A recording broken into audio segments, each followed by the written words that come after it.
दोस्तों, एक बार नारद मूवी विचरण करते करते बैकुंठ धाम में भगवान विष्णु के चरणों में प्रणाम किया और बोले, प्रभु, कहते हैं कि संसार में कोई किसी का नहीं होता।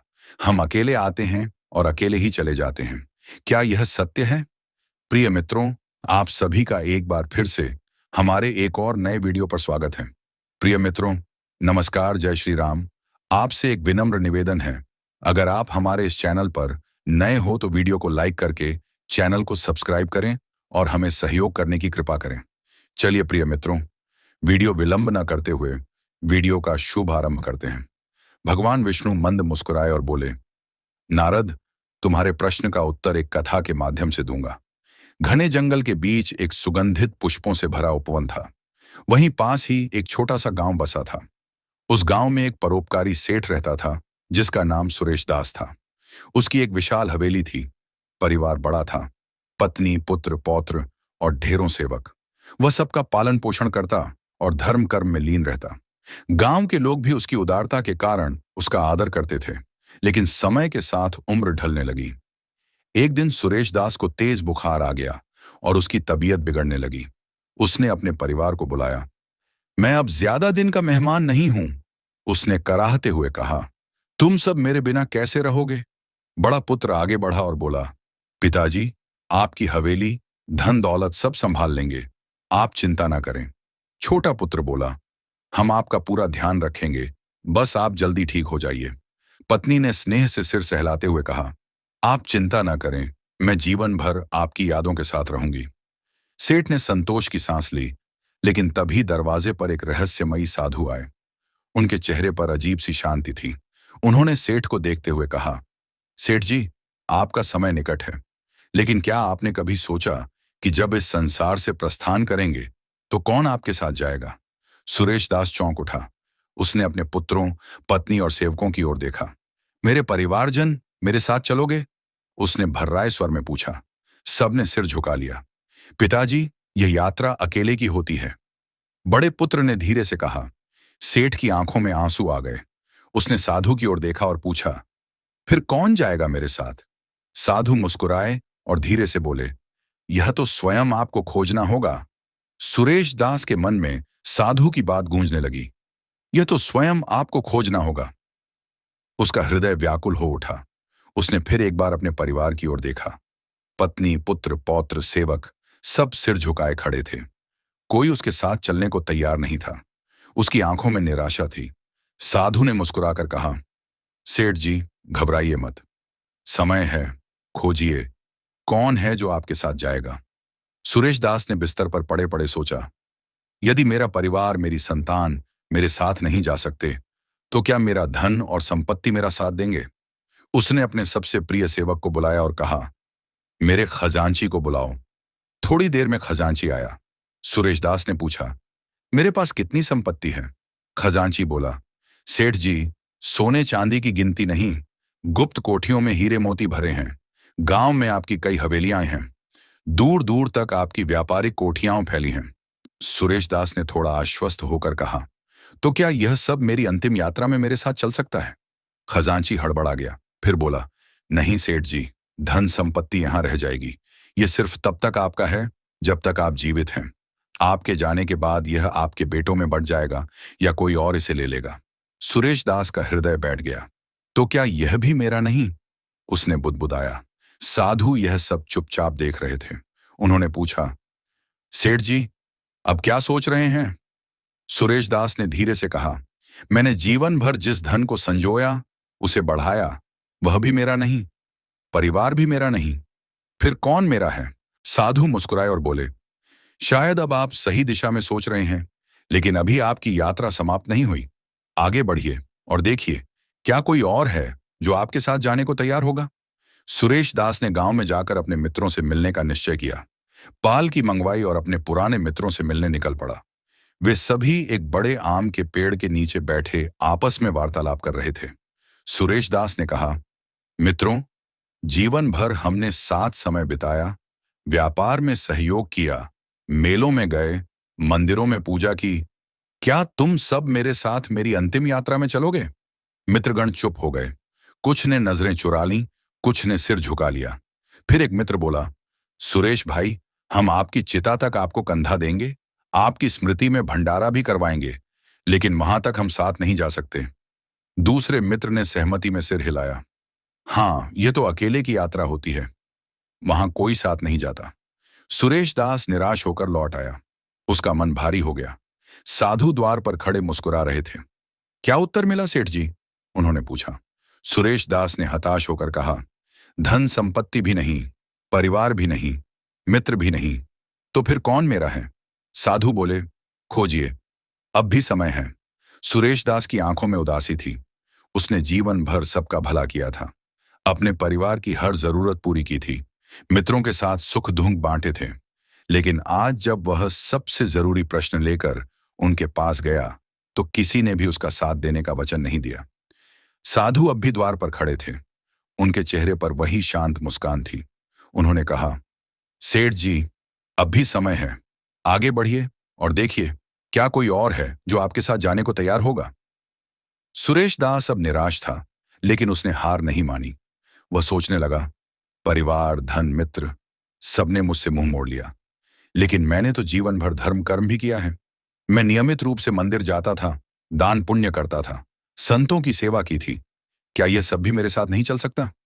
उसके मन में यह विचार आते ही उसने अपने महल में बने विशाल पूजा कक्ष की ओर रुख किया।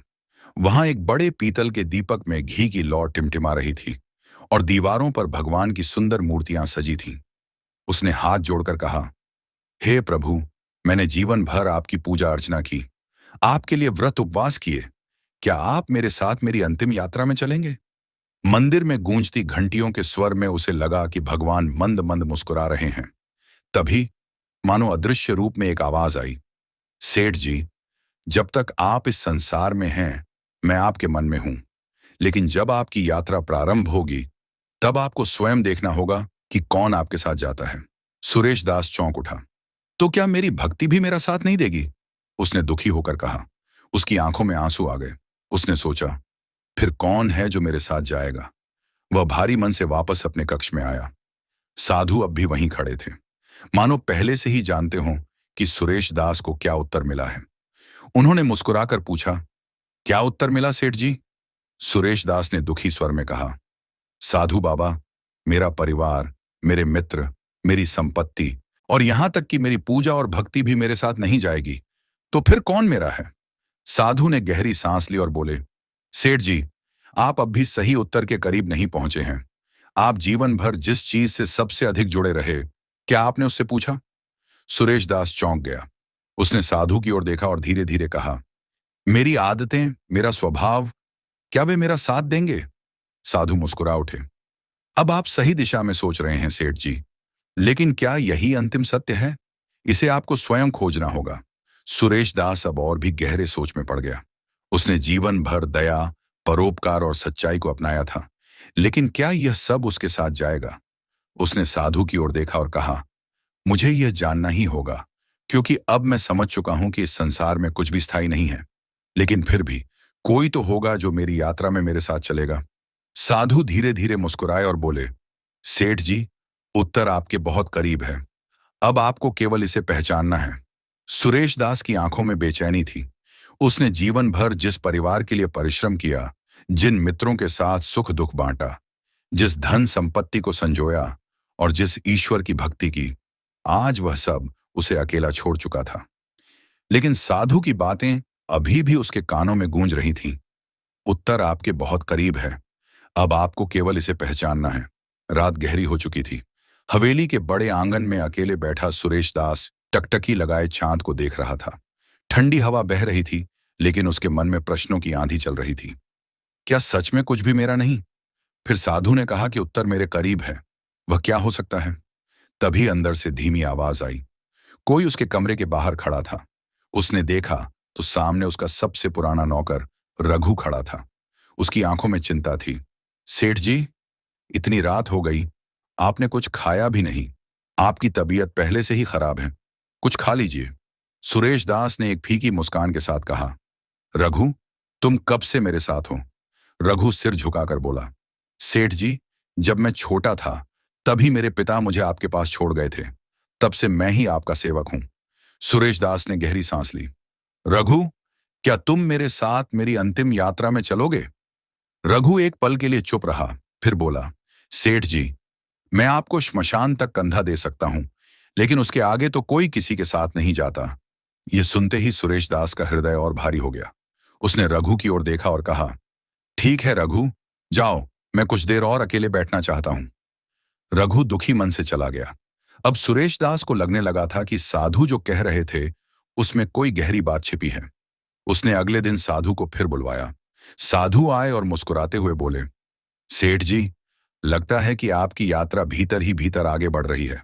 अब तक आपने क्या सीखा? सुरेश दास ने कहा, मैंने सीखा कि इस संसार में सब मोह माया है। परिवार, मित्र, धन, यहां तक कि भक्ति भी। कोई भी मेरे साथ अंतिम यात्रा में नहीं जाता। साधु ने सिर हिलाया। फिर भी आपने अभी तक उस चीज को नहीं पहचाना जो आपके साथ जाएगी। सुरेश दास कुछ देर तक सोचता रहा। फिर उसने कहा, क्या मेरी आदतें, मेरा स्वभाव, मेरे कर्म, क्या वे मेरे साथ जाएंगे? साधु की मुस्कान और गहरी हो गई। उन्होंने धीरे से कहा, आप सही दिशा में हैं सेठ जी, लेकिन क्या केवल यह पर्याप्त होगा? क्या इससे आपको वह उत्तर मिल जाएगा जिसकी आप इतनी बेचैनी से तलाश कर रहे हैं? सुरेश दास अब पूरी तरह से उलझ गया था। उसने जीवन भर अच्छे कर्म किए थे, परोपकार किया था, लेकिन अब वह सोचने लगा, क्या केवल अच्छे कर्म ही पर्याप्त हैं या कुछ और भी है जो मेरे साथ जाएगा? साधु अब धीरे धीरे जाने के लिए मुड़े और बोले, अब समय आ गया है सेठ जी, उत्तर आपके सामने आने ही वाला है, बस एक और कदम बढ़ाइए। सुरेश दास ने सिर उठाया और साधु को जाते हुए देखा। उसका मन अब और भी बेचैन हो गया था। एक और कदम, आखिर इसका क्या अर्थ है? सुरेश दास के मन में उथल पुथल मची थी। उसने जीवन भर जिस पर विश्वास किया वही उसके साथ जाने को तैयार नहीं था। परिवार, धन, मित्र, भक्ति, कर्म, सबको उसने परखा, लेकिन कोई उसके साथ अंतिम यात्रा में जाने के लिए तैयार नहीं था। अब उसके मन में एक ही प्रश्न रह गया था, वह कौन है जो मेरे साथ जाएगा? अगली सुबह सुरेश दास अपने बिस्तर पर बैठा था। उसकी आंखों में रात भर की जागृति थी। उसने अपने सबसे पुराने विश्वास पात्र नौकर रघु को बुलाया। रघु, मेरी पालकी तैयार करवाओ, आज मैं एक आखिरी यात्रा पर जाना चाहता हूं। रघु चौंका। सेठ जी, आप बीमार हैं, कहां जाना चाहते हैं? सुरेश दास ने गहरी सांस ली और कहा, गांव के उस पुराने महादेव मंदिर में जहां मैं बचपन में जाया करता था। रघु ने जल्दी से पालकी तैयार करवाई और कुछ ही देर में सेठ महादेव मंदिर के प्रांगण में पहुंचा। मंदिर शांत था, बस भीतर दीपक टिमटिमा रहे थे और धीमी धीमी घंटियों की ध्वनि गूंज रही थी। सुरेश दास धीरे धीरे शिवलिंग के पास पहुंचा और आंखें बंद करके ध्यानस्थ हो गया। उसके भीतर मानो वर्षों की स्मृतियां उमड़ने लगीं। वह बचपन में जब पहली बार इस मंदिर में आया था, जब उसने पहला दान दिया था, जब पहली बार उसने संकल्प लिया था कि वह सदा सच्चाई के मार्ग पर चलेगा। तभी उसे किसी की धीमी हंसी सुनाई दी। उसने आंखें खोली तो सामने वही साधु खड़े थे। तो सेठ जी, आप उत्तर खोजने यहां तक आ गए? साधु ने मुस्कुराते हुए पूछा। सुरेश दास ने कहा, बाबा, मैं थक गया हूं। मैंने सबको परखा, लेकिन कोई मेरे साथ चलने को तैयार नहीं। मैंने जीवन भर पुण्य किए, अच्छे कर्म किए, दान दिया, फिर भी मेरा कोई नहीं। साधु ने धीरे से शिवलिंग की ओर संकेत किया और बोले, तुमने अब तक सबकी परीक्षा ली, पर क्या तुमने स्वयं से कभी पूछा कि तुमने अपने लिए क्या संचित किया? सुरेश दास चौंक गया। उसने धीरे से कहा, स्वयं के लिए? मैंने तो हमेशा दूसरों के लिए ही जिया। साधु ने गहरी दृष्टि से देखा और बोले, यही तुम्हारी सबसे बड़ी भूल थी सेठ जी। तुमने सबके लिए जिया, परंतु क्या तुमने कभी यह सोचा कि जो तुम भीतर संचित कर रहे हो वही तुम्हारे साथ जाएगा? सुरेश दास की आंखों में एक चमक आई। उसने धीरे से कहा, क्या मेरा ज्ञान, मेरी सच्ची समझ और मेरी आत्मा का अनुभव ही मेरे साथ जाएगा? साधु ने धीरे से सिर हिलाया। अब तुम उत्तर के और निकट हो, लेकिन यह पूर्ण सत्य नहीं। तुम्हें अब भी अपने भीतर झांकना होगा। सुरेश दास अब और भी अधिक गहरी सोच में पड़ गया। क्या उसने जीवन भर सिर्फ बाहरी कर्म किए और अपने भीतर की सच्चाई को अनदेखा कर दिया? साधु मंद मंद मुस्कुराते हुए बोले, अब समय आ गया है कि तुम अपने भीतर उतर कर देखो सेठ जी, क्योंकि तुम्हारा उत्तर वहीं छिपा है। सुरेश दास ने शिवलिंग की ओर देखा। उसकी आंखों में अब भी प्रश्न थे, लेकिन साथ ही कहीं गहरे भीतर कोई हल्की सी रोशनी भी दिखाई देने लगी थी। सुरेश दास शिवलिंग के सामने एकटक देख रहा था। मन में उठते विचारों की लहरें थमने का नाम नहीं ले रही थीं। साधु की बातें उसके हृदय में किसी गूंज की तरह दोहराई जा रही थीं। जो तुम भीतर संचित कर रहे हो वही तुम्हारे साथ जाएगा। पर यह भीतर क्या था? क्या वह अपने जीवन की इस सबसे बड़ी सच्चाई को पहचानने में असफल हो रहा था? कुछ क्षणों बाद सुरेश दास धीरे धीरे मंदिर के आंगन में बने एक पत्थर के चबूतरे पर जा बैठा। मंदिर में शांति थी, बस कभी कभी हवा के झोंके से घंटे की मध्यम ध्वनि गूंज उठती। साधु उसके पास आए और बोले, सेठ जी, तुमने जीवन भर बाहरी संसार को संजोया, लेकिन अपने भीतर झांकने की कभी आवश्यकता ही नहीं समझी। अब भी समय है, अपने भीतर देखो, वहां क्या है। सुरेश दास ने लंबी सांस ली। अब उसे लगने लगा था कि वह जीवन भर एक भ्रम में जी रहा था। उसने सोचा, मैंने घर बनाया, परिवार बसाया, व्यापार खड़ा किया, दान पुण्य किए, पर क्या मैंने कभी स्वयं को जाना? उसका मन बीते वर्षों में लौटने लगा। वह समय जब वह एक छोटा बालक था, जब पहली बार उसके पिता ने उसे सिखाया था कि धन से सब कुछ खरीदा जा सकता है। जब उसने पहली बार व्यापार में लाभ कमाया था और गर्व से खुद को सफल माना था। जब उसने परिवार के लिए बड़ी हवेली बनवाई थी और सोचा था कि यही उसका सबसे बड़ा सौभाग्य है। परंतु आज जब जीवन की संध्या समीप थी तो सब व्यर्थ लग रहा था। साधु ने उसकी मनस्थिति को भांपते हुए कहा, सेठ जी, मैं तुमसे एक प्रश्न पूछूं? सुरेश दास ने सिर हिलाया। पूछिए बाबा। साधु ने गहरी दृष्टि से देखते हुए पूछा, यदि तुम्हें आज यह झांत हो जाए कि तुम्हारे पास जीवन के केवल कुछ ही दिन शेष हैं, तो क्या तुम अपना शेष समय भी वैसे ही बिताओगे जैसे अब तक बिताते आए हो?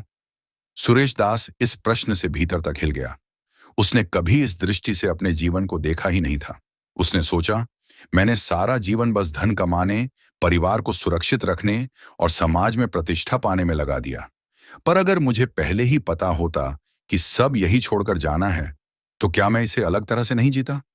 उसका गला सूखने लगा। क्या मैंने अपना जीवन सही रूप में जिया? साधु ने कहा, उत्तर तुम्हारे भीतर है सेठ जी, पर इसे जानने के लिए तुम्हें पहले स्वयं से प्रश्न करने होंगे। सुरेश दास ने कांपते स्वर में पूछा, बाबा, क्या वास्तव में कुछ भी मेरा नहीं है? साधु मुस्कुराए, सत्य यही है, लेकिन तुमने अब तक यह नहीं पहचाना कि जो तुम्हारा नहीं है उसे तुमने संजोने में पूरा जीवन व्यर्थ कर दिया। पर अब भी देर नहीं हुई है। जाओ और स्वयं से पूछो कि क्या तुम्हारे पास ऐसा कुछ है जो तुम्हारा अपना है? सुरेश दास की आंखों में आशंका थी। उसने साधु की ओर देखा और धीरे धीरे सिर झुका लिया। अब उसे इस प्रश्न का उत्तर खोजना ही था। सुरेश दास साधु की बातों को लेकर गहरी सोच में पड़ गया। क्या मेरे पास ऐसा कुछ भी है जो सच में मेरा अपना है? यह प्रश्न उसके मन में लगातार घूम रहा था। मंदिर की सीढ़ियों पर बैठे बैठे उसने दूर आसमान की ओर देखा। सूर्य अब पश्चिम की ओर झुकने लगा था। हल्की सुनहरी रोशनी मंदिर के प्रांगण में फैल गई थी। ठंडी हवा चल रही थी, लेकिन उसके भीतर एक अजीब सी बेचैनी थी। वह भारी मन से उठा और धीरे धीरे मंदिर के बाहर आ गया। रघु वहीं खड़ा था। उसकी आंखों में चिंता थी। सेठ जी, बहुत देर हो गई, अब चलें। सुरेश दास कुछ क्षण उसे देखता रहा, फिर सिर हिलाकर पालकी में बैठ गया। रास्ते भर वह चुपचाप रहा। उसकी आंखें बंद थीं, लेकिन मन में विचारों की लहरें चल रही थीं। अगर धन, परिवार, मित्र, भक्ति सब साथ नहीं जाते, तो फिर जीवन का सार क्या है? क्या मैं जीवन भर एक भ्रम में जीता रहा? जैसे ही वह हवेली पहुंचा, उसने सबसे पहले अपने पुराने कक्ष में जाने का निर्णय लिया। यह वही कक्ष था जहां उसने अपनी युवावस्था के दिन बिताए थे, जहां वह अपने व्यापार के शुरुआती सपने देखा करता था, जहां उसने पहली बार अपनी मेहनत की कमाई से एक स्वर्ण मुद्रा अर्जित की थी। कक्ष में आते ही उसकी दृष्टि दीवार पर टंगे एक पुराने दर्पण पर पड़ी। ये वही दर्पण था जिसमें वह हर सुबह स्वयं को देखकर नए सपने संजोता था। वह धीरे धीरे उसके पास गया और उसमें अपनी छवि देखने लगा। अब मैं कौन हूं? दर्पण में झुर्रियों से भरा एक चेहरा था। आंखों में थकान थी, बाल सफेद हो चुके थे। परंतु सबसे अधिक उसे जो विचलित कर रहा था, वह थी अपनी ही आंखों में गहराती अनजान पहचान। अचानक उसे अपने भीतर कोई आवाज सुनाई दी। तुम जीवन भर दूसरों को पहचानते रहे, पर क्या कभी खुद को पहचाना? उसका हृदय तेजी से धड़कने लगा। वह तुरंत पलटा और साधु को बुलवाने के लिए कहा। कुछ ही देर में साधु उसके सामने थे। वही शांत मुद्रा, वही गहरी दृष्टि। सुरेश दास ने कांपते स्वर में पूछा, बाबा, क्या उत्तर इसी दर्पण में छिपा है? साधु मुस्कुराए और बोले, दर्पण में तो केवल तुम्हारी बाहरी छवि दिखती है सेठ जी। असली उत्तर तो वहां है जहां अब तक तुम्हारी दृष्टि गई ही नहीं। सुरेश दास की आंखों में आशंका थी। उसने धीरे धीरे पूछा, और वह कहाँ है बाबा? साधु ने धीरे से अपने हृदय पर हाथ रखा और बोले, यहीं सेठ जी, यहां। यह सुनते ही सुरेश दास स्तब्ध रह गया। उसकी सांसें तेज हो गईं। क्या सच में उत्तर बाहर नहीं बल्कि भीतर था? अब उसे स्वयं के भीतर उतरकर देखना ही होगा। सुरेश दास के भीतर जैसे तूफान उमड़ पड़ा। साधु की बातों ने उसके वर्षों से जमे हुए विश्वासों को झकझोर दिया था। उसने कांपते हाथों से अपने हृदय पर हाथ रखा। वहां क्या था? क्या सच में उसने कभी अपने भीतर झांकने की कोशिश की थी? अब तक उसने दूसरों को समझने में पूरा जीवन लगा दिया। अपने परिवार को, अपने व्यापार को, अपने मित्रों को, समाज को, यहां तक कि अपने धर्म और आस्था को भी। परंतु स्वयं को, यह प्रश्न तो उसने कभी उठाया ही नहीं था। साधु ने शांत स्वर में कहा, सेठ जी, तुम जीवन भर बाहर की दौड़ में लगे रहे, लेकिन क्या तुमने कभी स्वयं के भीतर झांक कर देखा? वहां क्या है, यह जानने का प्रयास किया? सुरेश दास ने गहरी सांस ली और धीमे स्वर में कहा, बाबा, मैं तो हमेशा यही सोचता रहा कि मेरा परिवार, मेरा धन, मेरी प्रतिष्ठा, यही सब मेरा जीवन है। पर अगर यह सब मेरा नहीं, तो फिर मैं कौन हूं? साधु मुस्कुराए। यही प्रश्न सबसे महत्वपूर्ण है सेठ जी, और जब तक इसका उत्तर नहीं मिलेगा, तब तक जीवन के बाकी सारे उत्तर अधूरे ही रहेंगे। सुरेश दास कुछ देर तक चुप रहा।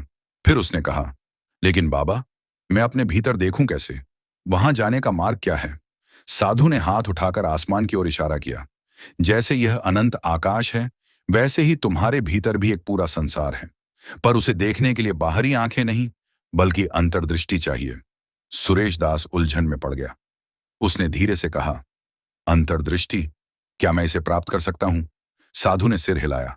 हर व्यक्ति इसे प्राप्त कर सकता है सेठ जी, लेकिन इसके लिए सबसे पहले तुम्हें अपने जीवन भर के मोह को छोड़ना होगा। उस सत्य को स्वीकार करना होगा जिससे तुम अब तक बचते आए हो। अब सुरेश दास की आंखों में एक नया प्रश्न था। वह कौन सा सत्य है जिससे मैं अब तक बचता रहा?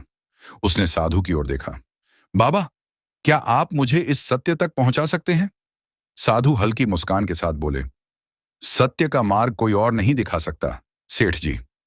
यह यात्रा तुम्हें स्वयं तय करनी होगी, लेकिन मैं तुम्हें पहला कदम दिखा सकता हूं। सुरेश दास अब पूरी तरह साधु की बातों में खो चुका था। उसे लगने लगा था कि वह जीवन भर केवल बाहरी चीजों के पीछे भागता रहा, पर असली यात्रा तो भीतर की थी। लेकिन यह यात्रा कैसे शुरू होगी? अब उसे इस प्रश्न का उत्तर खोजना था। मंदिर के प्रांगण में साधु के सामने बैठे हुए सुरेश दास के मन में उठने वाले सारे प्रश्न अब और गहराने लगे थे। उसने जीवन भर दूसरों को पहचाना, पर स्वयं को कभी नहीं पहचाना। उसने धन, परिवार, प्रतिष्ठा, मित्रता, सबको अपना समझा, परंतु जब जीवन के अंतिम चरण में आया, तो पाया कि कोई भी उसके साथ चलने को तैयार नहीं था। साधु ने मुस्कुराते हुए कहा, सेठ जी, अब समय आ गया है कि तुम उस अंतिम सत्य को स्वीकार करो जिसे तुम जीवन भर टालते रहे। सुरेश दास की आंखें गहरी सोच में डूब गईं। उसने धीमे स्वर में कहा, बाबा, क्या सच में इस संसार में कोई किसी का नहीं होता? साधु ने शिवलिंग की ओर देखा और बोले, जब तुम इस संसार में आए थे तब अकेले आए थे, और जब जाओगे तब भी अकेले ही जाओगे। लेकिन बीच का यह जीवन, इसे तुमने अपने भ्रमों में गुजार दिया। सुरेश दास के भीतर उठते तूफान को शांत करने के लिए साधु ने एक कथा सुनाई। एक बार नारद मुनि श्री हरि विष्णु के पास पहुंचे और बोले, प्रभु, मैंने देखा है कि संसार में सभी लोग प्रेम और मोह के बंधन में जीते हैं। वे अपने परिवार, मित्रों, धन और रिश्तों को सबसे अधिक मूल्य देते हैं। फिर यह कैसे कहा जा सकता है कि इस संसार में कोई किसी का नहीं होता? श्री हरि मुस्कुराए और बोले, नारद, यदि तुम यह सत्य देखना चाहते हो, तो मैं तुम्हें एक यात्रा पर भेजता हूं। इस संसार का असली रूप तुम्हें स्वयं देखना होगा। नारद मुनि ने सहमति दी और श्रीहरि ने उन्हें एक सामान्य मनुष्य के रूप में पृथ्वी पर भेज दिया। पृथ्वी पर आते ही नारद मुनि ने स्वयं को एक युवा के रूप में पाया। उनकी स्मृतियां धुंधली हो गईं और वे भूल गए कि वे देवर्षि नारद हैं। धीरे धीरे उन्होंने एक घर बसाया, परिवार बनाया, व्यापार किया, मित्र बनाए और समाज में मान सम्मान प्राप्त किया। वर्षों तक वे इसी मोह में लिप्त रहे। परंतु एक दिन जब वे बीमार पड़े और मृत्यु समीप आई, तो उन्होंने अपने परिवार, मित्रों और सभी प्रियजनों से कहा, अब मैं अकेला नहीं चल सकता। क्या तुम में से कोई मेरे साथ चलेगा? सबने कोई ना कोई कारण बताकर इनकार कर दिया। पत्नी बोली, मैं विधवा नहीं होना चाहती, मुझे बच्चों का पालन पोषण करना है। बच्चे बोले, हमें अभी अपना जीवन बनाना है, हम तुम्हारे साथ नहीं जा सकते। मित्रों ने कहा, यह तो प्रकृति का नियम है, कोई किसी के साथ नहीं जाता। उस क्षण नारद मुनि को सत्य का बोध हुआ। उनकी स्मृति लौट आई और वे समझ गए कि श्री हरि ने उन्हें यह अनुभव देने के लिए पृथ्वी पर भेजा था।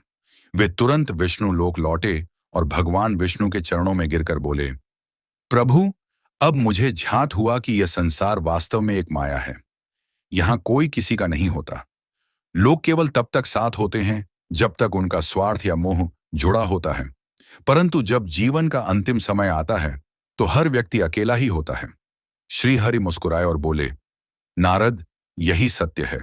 लोग अपने कर्तव्यों के कारण एक दूसरे के साथ रहते हैं, परंतु अंत में सबको अकेले ही जाना पड़ता है। इसलिए जो भी जीवन मिले उसे परम सत्य की खोज में लगाना चाहिए, न कि केवल सांसारिक बंधनों में उलझकर अपना समय गंवाना। साधु की कथा सुनते ही सुरेश दास की आंखों से आंसू बहने लगे। उसे अब अपनी भूल स्पष्ट रूप से दिखने लगी थी। उसने गहरी सांस लेते हुए कहा, बाबा, अब मुझे समझ में आ गया कि जीवन भर मैंने जिस चीज को अपना समझा वह कभी मेरी थी ही नहीं। धन, परिवार, प्रतिष्ठा, सब कुछ इस संसार में ही रह जाएगा। जब मैं अंतिम यात्रा पर जाऊंगा तब कोई भी मेरे साथ नहीं होगा। साधु ने सिर हिलाया।